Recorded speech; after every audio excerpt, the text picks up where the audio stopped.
আসসালামু আলাইকুম। দুপুরে রান্নায় আজকে আমি কাঁচা মিষ্টি কুমড়া ভাজি করব। আর কাঁচা মিষ্টি কুমড়ার যে খোসাটা থাকে সেটা দিয়ে রুই মাছ দিয়ে একটা ভর্তা করব।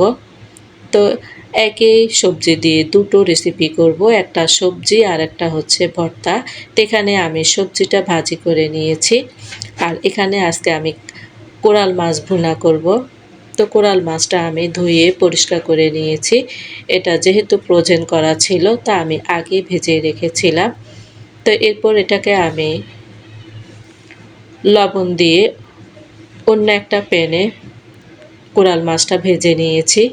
তো ওই প্যানের যে তেলগুলো ছিল সে তেলগুলো এই কড়াইতে দিয়ে দিয়েছি। তো এখানে আমি আজকে বাটা পেঁয়াজ দিয়ে কোরাল মাছটা রান্না করব।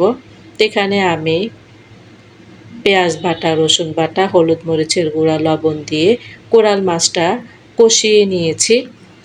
এরপর কিছুক্ষণ কষানোর পর আমার যতটুকু পরিমাণ পানির প্রয়োজন ততটুকু পানি দিয়ে দিয়েছি। এরপর যখন এটা বলক দিয়েছে তখন এখানে আমি হালকা একটু কাঁচা পেঁয়াজ দিয়েছি আর মরিচ ফালি করে দিয়েছি। আমি পেঁয়াজটা এখানে কম দিয়েছি যেহেতু আমি বাটা পেঁয়াজ আগে দিয়েছিলাম, তো সেজন্য এখানে আমি কাটা পেঁয়াজের পরিমাণটা কম দিয়েছি। তো এই তো আমার কোরাল মাছটা রান্না হয়ে গিয়েছে। আর এখানে আমি মিষ্টি কুমড়ার যে খোসাটা ছিল সেটা দিয়ে ভর্তা করে নিচ্ছি। আজকে আমি শিলপাটায় ভর্তাটা করব, আজকে ব্লেন্ডারে করব না, যেহেতু মিষ্টি কুমড়ার খোসাগুলো অনেক কচি ছিল। তো সেজন্য এটা আমি আজকে শিলপাটায় করে নেব। তো এই খোসাগুলো আমি হালকা একটু সেদ্ধ করে নিয়েছিলাম, বেশি একটা সেদ্ধ করতে হয়নি যেহেতু কচি ছিল। তো প্রথমে এখানে আমি দু ধরনের মরিচ ব্যবহার করেছি, কাঁচা মরিচ আর শুকনা মরিচ। সেগুলো আমি টেলে তারপরে এখানে লবণ দিয়ে প্রথমে বেটে নিয়েছি। এরপর আমি মাছটা কাটা ফেলে তারপর মাছটাও বেটে নিয়েছি, তারপর খোসাগুলোও বেটে নিয়েছি। তো এভাবে আমি ভর্তাটা তৈরি করেছি। ভর্তাটা খেতে আসলে অনেক টেস্টি হয়েছিল। এটা হচ্ছে সন্ধ্যার নাস্তা।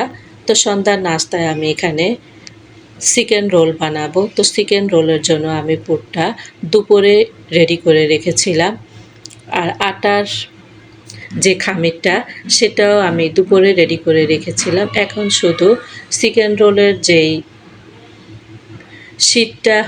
শীটটা তৈরি করতে হয় সেটা শুধু শীটটা তৈরি করে নিচ্ছি। তো এরপর আমি এখানে পুরগুলো দিয়ে ভাঁজ করে নিচ্ছি। তো এখানে আমি আজকে কিছু রোল ফ্রোজেন করে রাখবো, আর যেগুলো সন্ধ্যাবেলা নাস্তা করব সে সে কয়টা ভেজে নেব। তো এখানে এই রোলগুলো আমি ফ্রোজেন করব, আর এগুলো ভেজে নিয়েছি। এই তো আজ ভিডিওটা এ পর্যন্ত। আল্লাহ হাফেজ।